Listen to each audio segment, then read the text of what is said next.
Afghanistan. Apa sih? Uzbek. Ayo di mana? Lahirnya di mana tadi? Lahirnya di mana Afi? Di Uzbekistan. Oke. Uzbekistan ya. Kalau tempatnya di mana Mbak Tias? Baghdad. Oke. Tepuk tangannya dong. Keren banget ya. Sama-sama. Belum disuruh maju. Terlalu bersemangat. Oke, kita kasih aplaus lagi dah anak-anak. Ya lanjut. Kelompok 1, silakan maju.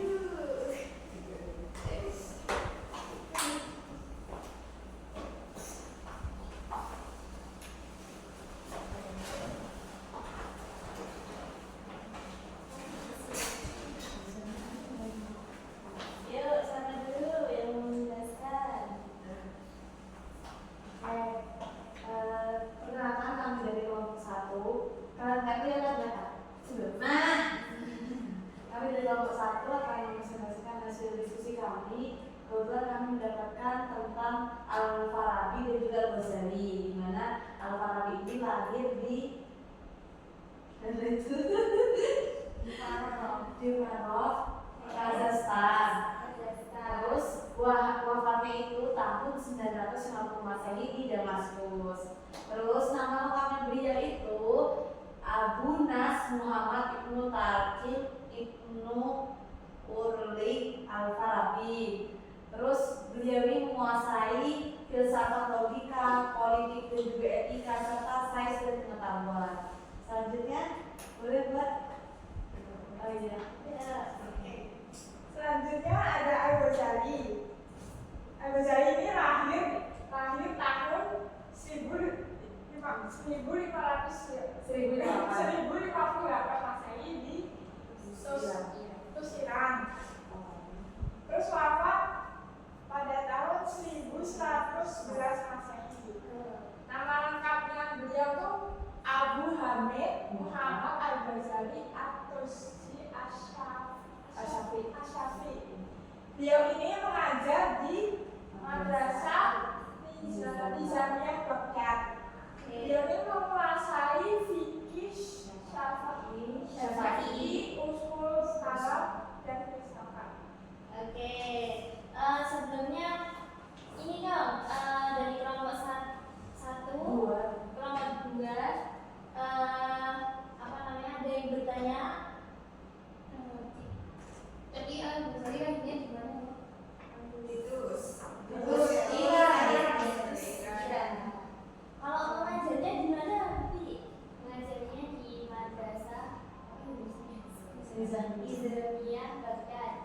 Oke, bisa ditutup. Oke, sini ya dari kelompok kami. Assalamualaikum warahmatullahi wabarakatuh. Waalaikumsalam warahmatullahi wabarakatuh. Tepuk tangan. Oke.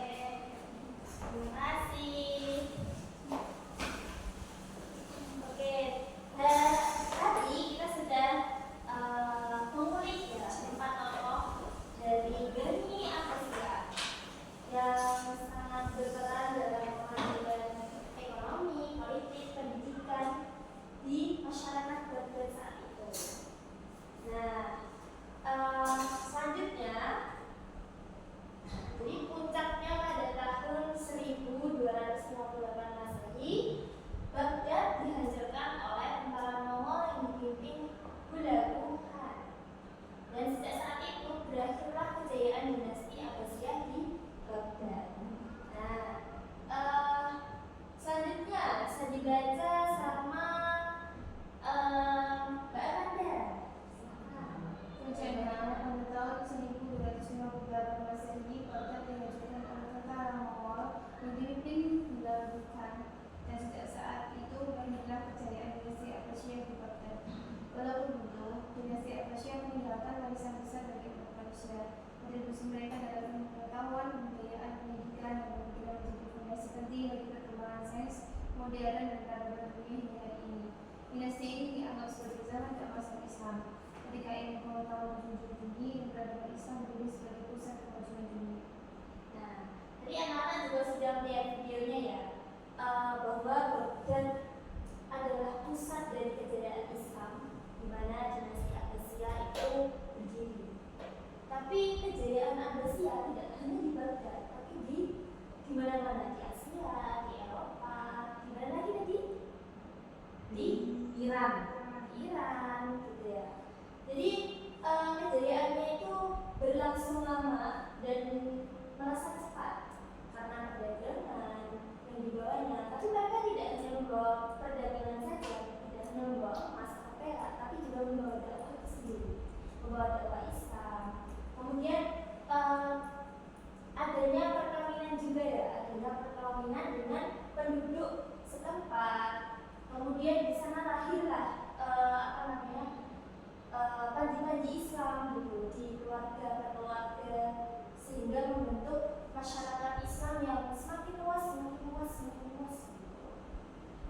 Nah, dari pelajaran yang sudah kita ambil tadi, anak-anak juga belajar dari video, kemudian tadi ibu guru menjelaskan di PPT, kemudian tadi sudah presentasi, diskusi bersama.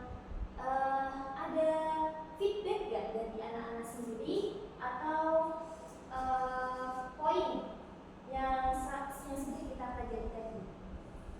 Satu-satu ya. Oke, dari Mbak Amanda.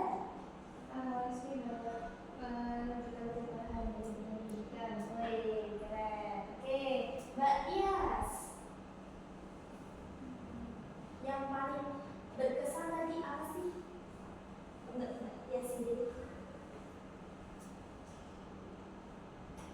Mungkin terlalu ya, pada masanya Bani Abbasiyah itu terlalu enggak sih, adanya ilmu pengetahuan yang maju, terus kebudayaan juga.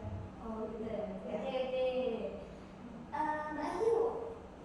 Kalau menurut saya pada masa dinasti Abbasiyah ini itu dianggap seperti dinasti yang zamannya masa keemasan Islam gitu, seperti kayak ilmu pengetahuan yang menjunjung tinggi serta peradaban Islam yang berdiri sebagai pusat kemajuan pada dunia. Oke, keren banget. Oke, Mbak Tias. Apa sih kesan apa sih yang kita sudah pelajari? Kemajuan teknologi pada waktu zaman dahulu itu silakan menurut saya. Oh, Mbak Tias itu ya, luar biasa. Oke, dari Mbak Andi. Pada zaman dinasti Abbasiyah itu muncul banyak tokoh-tokoh ilmuwan yang sangat luar biasa. Apalagi mereka sudah menemukan banyak sekali ilmu yang sampai sekarang berkembang. Contohnya apa? Contohnya yang contohnya tadi ada optik. Oh ya kan sampai sekarang masih dipakai. Ya. Lalu ada lagi dari Mbak Alfi? Sudah cukup. Oke. Dari Gita, Mbak Gita. Itu Bu, apa kan tadi banyak penghasilan tokoh-tokoh Ada. yang keren di masa itu tuh satu tokoh tuh menguasai banyak ilmu gitu kan satu doang. Oh gitu ya. Dan itu menurut Gita luar biasa ya? Iya, karena di masa sekarang orang aja satu bidang tuh belum tentu mumpuni gitu. Tapi di masa itu dia bisa mencakup semuanya. Ya. Makanya kita sekarang banyak prodinya. Kemudian Mbak Lutfi. Menurut saya dinasti ini dinasti yang paling maju di dalam masa Islam di zaman Islam ini, karena menurut aku ini juga bisa dinasti itu bisa berpengaruh sama negara-negara juga, terutama di Eropa. Tadi kan ada juga zaman Renaissance itu. Ya.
Mari kita berdoa.